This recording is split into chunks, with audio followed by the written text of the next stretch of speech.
Please stand clear of the doors. Por favor, manténganse alejado de las puertas.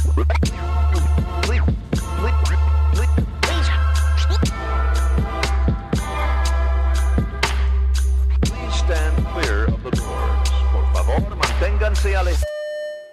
Because this here's the wildest ride in the wilderness. Hello, everyone. I'm Alicia. And I'm Nathan. And welcome to episode 10 of Adventures in Mousecapades. Holy cow. That's a lot of episodes. It is a lot of episodes. And more. More to come. More to come. Just like Kylo. More. Something like that. More. She's looking at me with this face. I should stop. Hi, everybody. Hi. Today we are continuing on our 2013 westbound Panama Canal adventure. Indeed. Today is all about the Panama Canal Transit. Yes. Just one day. Typically, our trip reports have been covering, 4 or 5 days or even a week. Today, we're talking about a single day. Yes. And that day was Sunday, May 12th, 2013. This day started very early. You got up earlier. I did. To work on getting all the cameras set up and everything, and I was having nothing of it. No. I wanted to sleep. Yes. So you had your alarm set for nice and early. Yep. And I turned back over and put a pillow over my head and said, whatever. I woke up at 5 o'clock. We were supposed to haul anchor about 5:15 is what they had said. And I wanted to get a time-lapse video through the canal. And I figured, okay, great. I'll start it at 5:15 and we'll go from there. Unfortunately, they hauled anchor at 4:53. And so when I woke up at 5, we were already moving, which freaked me out. But it all turned out okay.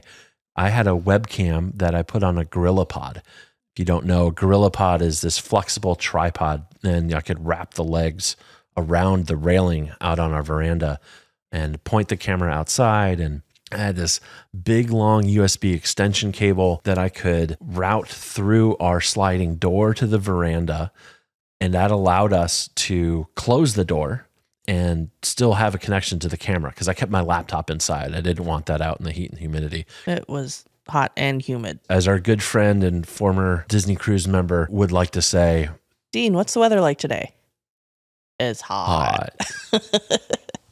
Yeah, it was oppressive. I will admit it was oppressive. Mm-hmm. But yeah, Alicia wanted to sleep. You were tired that day. I am not a morning person anytime. Yeah. And yeah, it was a grumpy day for me for some reason. I don't know why. Okay. It happens occasionally. I still love you. Thank you. You're welcome. And I didn't want to go up on deck or anything. I'm like, I think the weather was part of it as well. I am a very fair-skinned redhead, and I don't do well in heat or humidity. This was hot and it was humid. It was very uncomfortable. You could cut the air with a knife. See it. You could. It was even super early in the morning like this. It was oppressive. It was very, very noticeable. Yes. But you were out very early getting everything set up. Yep. And went up top, I believe, as well, just to see what was going on. I did. I was kind of all over. You were out and about. I stayed in the room. Yeah. I went out for food. But I watched from our balcony, and I watched on the TV in the room. They had the cameras, the ship cameras facing out so you could see what was going on. They showed that camera in the rooms, and they showed it on the funnel vision, which is the big, huge movie screen on the big funnel up on the deck by the pool. Right. And it wasn't just that you could see what was going on. They also had an expert on board to narrate what you were seeing and what was going on. That's right. Mr. Ken Puckett. Yeah. Captain. Pardon me. Captain Ken. Captain Ken Puckett was on board telling us all about the Panama Canal Transit from his vast knowledge and expertise. Ken was a Panama Canal pilot. Not a pirate. Not a pirate. Pilot for close to 20 years, I think. Yeah. And he was on board with us, giving all sorts of lectures and just telling us about the area, the Panama Canal, Yeah. everything. Yeah, he did an hour or an hour and 15 lecture every day of the cruise leading up to the Panama Canal. And the amount of knowledge that man has in his brain is just incredible. Mm-hmm. We learned about the history of the Panama Canal and the multiple attempts to build it, how it ran, all the logistics, some of the politics, what's it like to work on the canal. We really knew it was a master's level course in the Panama Canal, if you will. Yep. And then after the Panama Canal cruise, Captain Puckett also did several lectures on the history of Panama itself and the culture and the people. It was really great to have him on board and to be able to learn a lot from him. Yes. And we had a couple just one-on-one conversations with him as well. Yeah. Very personal guy. Really great chatting with him. And he actually has a book available too. If any of you are interested, his name is Captain Kenneth Puckett. You can find his tales of adventure as a Panama Canal pilot out at any bookstore. Yeah, or online service. Yeah. Multiple sources are available. So nice, bright, and early, we started our Panama Canal transit into the first set of locks. Technically, it was dark and early. Dark and early. Yes. We started our first set of locks through the Panama Canal. We came from the north and west on the Atlantic side and going to the Pacific, south and easterly.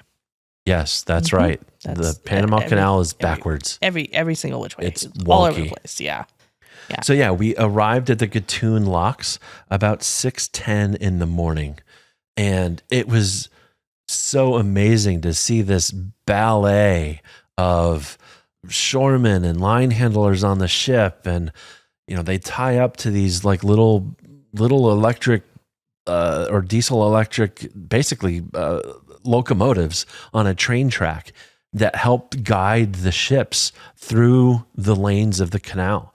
Again, this was the old canal, not the new locks. We were in the old canal locks. We could see some of the construction. They were just starting to get the excavation underway for the new locks back in 2013, but they were really just starting to be holes in the ground effectively. Yeah, and the Disney Wonder was the only ship from Disney that could fit through the old Panama Canal locks. At that point. Right. Right.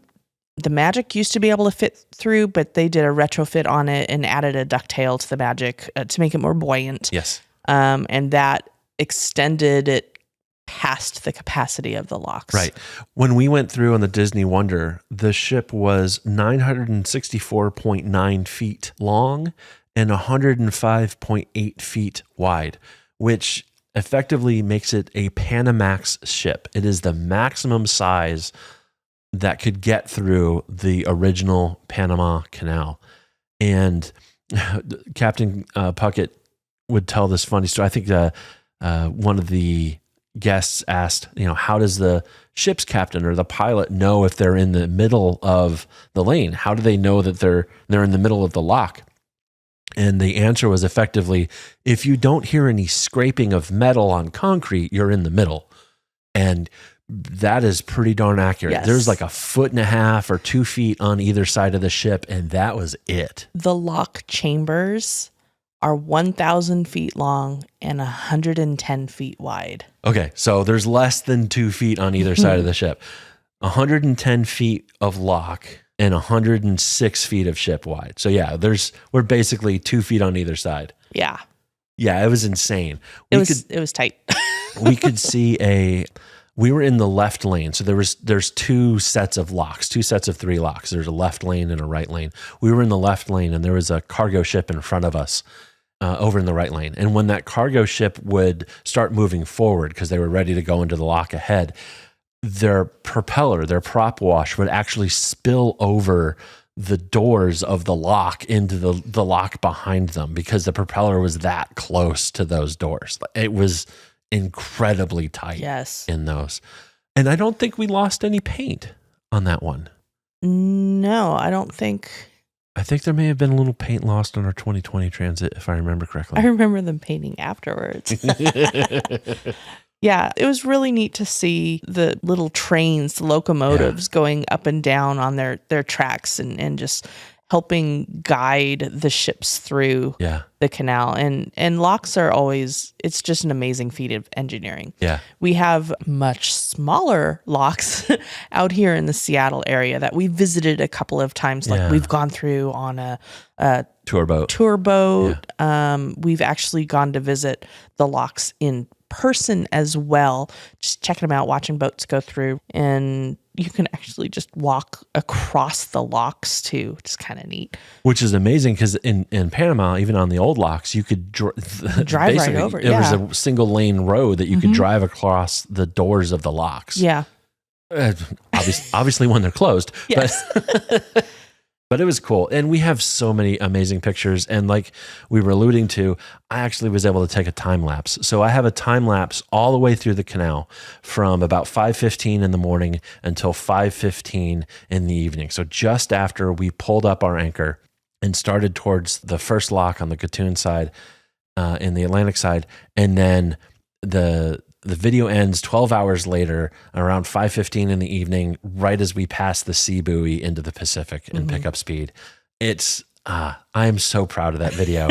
It's really cool. Yeah. And I added some text, and this was, oh my gosh, holy cow, 9 years ago. 2013. Yeah. But there's text on it. It's not the most amazing quality, but again, this was, the dark ages of technology back 9 years ago. Yep. Yeah, so that's on YouTube. I will post a link to that here in the show notes, and also probably a link to that from our socials. But it was really cool, and so a lot of what we talk about is narrated through text in that video, so you can see what happened. Yeah, so we got into the first lock around 6:10 in the morning, and about an hour and a half later at 7:45, we were out of the first three locks. And we were, I forget what the length or the height difference, I want to say it was like 90-ish feet or something like that of difference up into the lake. Yeah. And we actually had to drop anchor for about an hour in the lake because there were delays on the Pacific side. And the way the Panama Canal operates is you have these huge ships weigh anchor overnight outside of the canal on the Pacific side and the Atlantic side. And then first thing in the morning, the ships start entering from both directions. And in theory, they pass each other. And then by the time the last ship entering in from the Pacific is through the most narrow section, which is over on the Pacific side of the canal, that's when the first Atlantic to Pacific ship gets there. And so there's no traffic jams. You don't have a problem with that single lane road effectively. Yeah.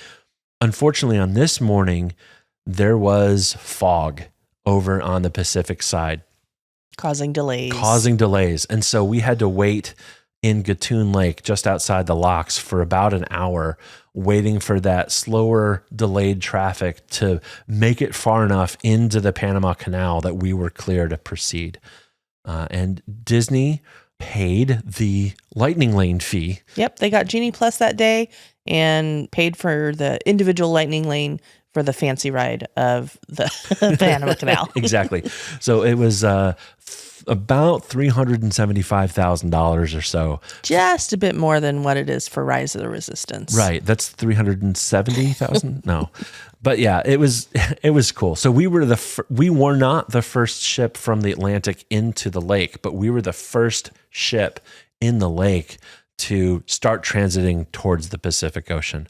And it was really amazing to watch these huge ships maneuver around these rather tight turns in the canal and then pass us at like, I don't know, 100, 200 feet or so off our side. Yeah, we got some good pictures of just other various ships out there. Right. There's like a car.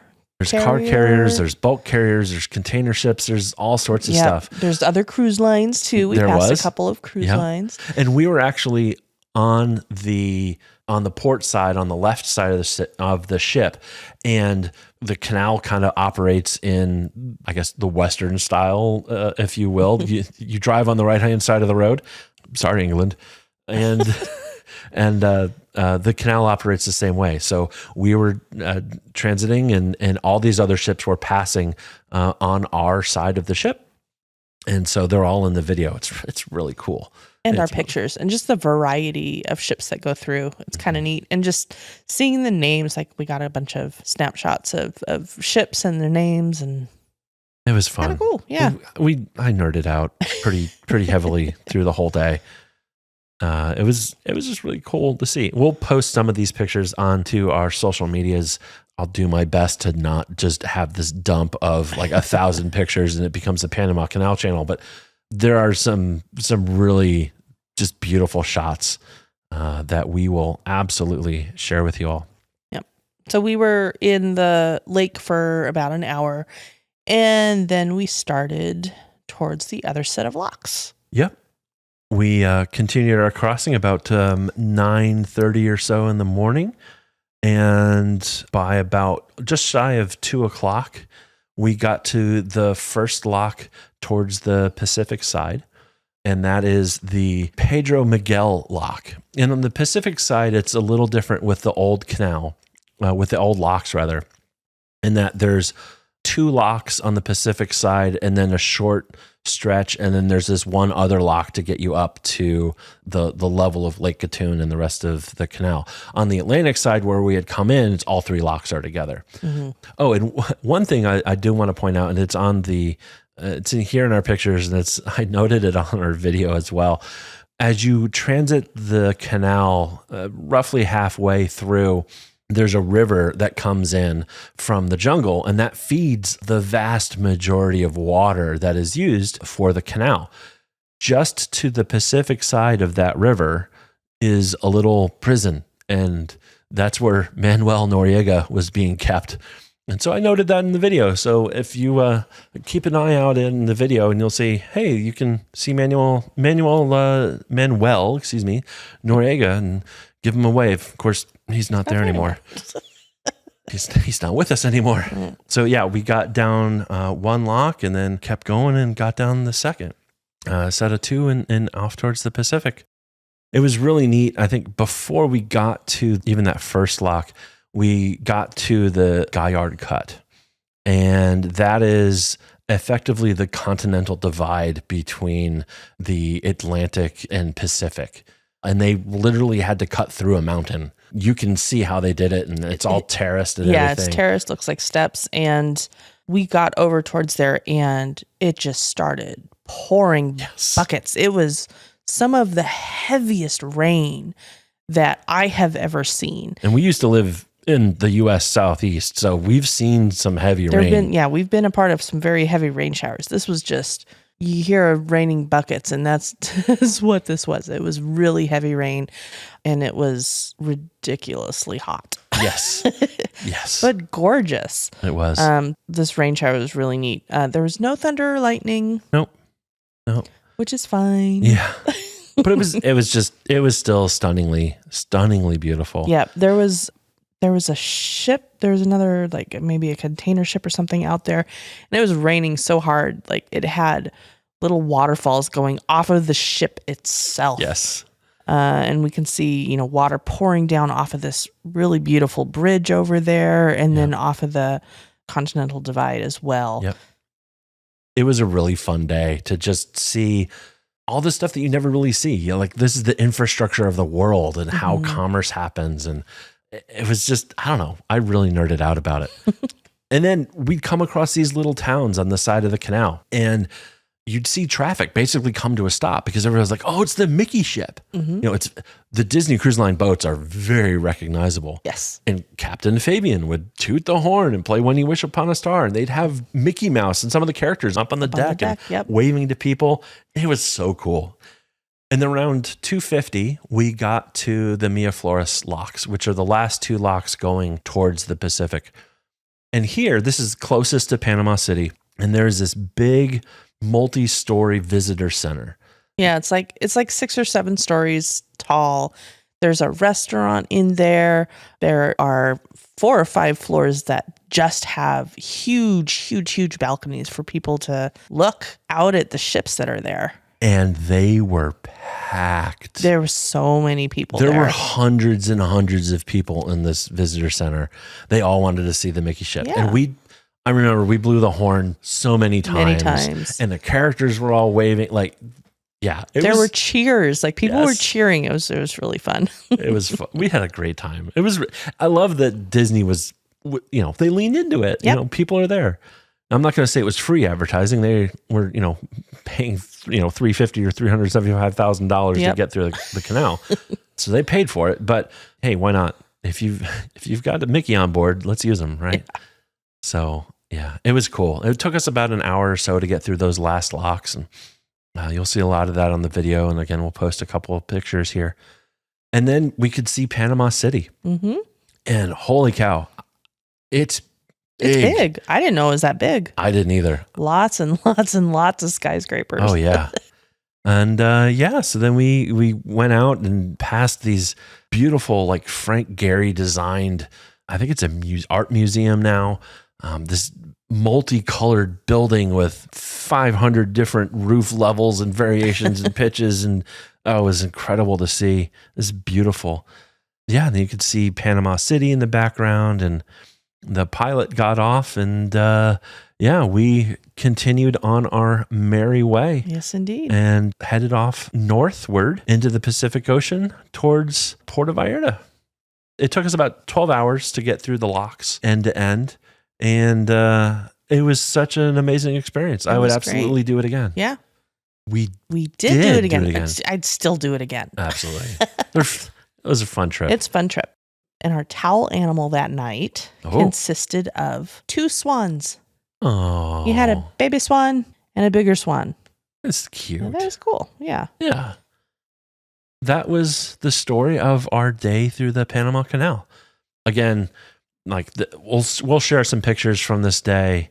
I think the best way to kind of partake is to show the video. Yeah. And just enjoy that.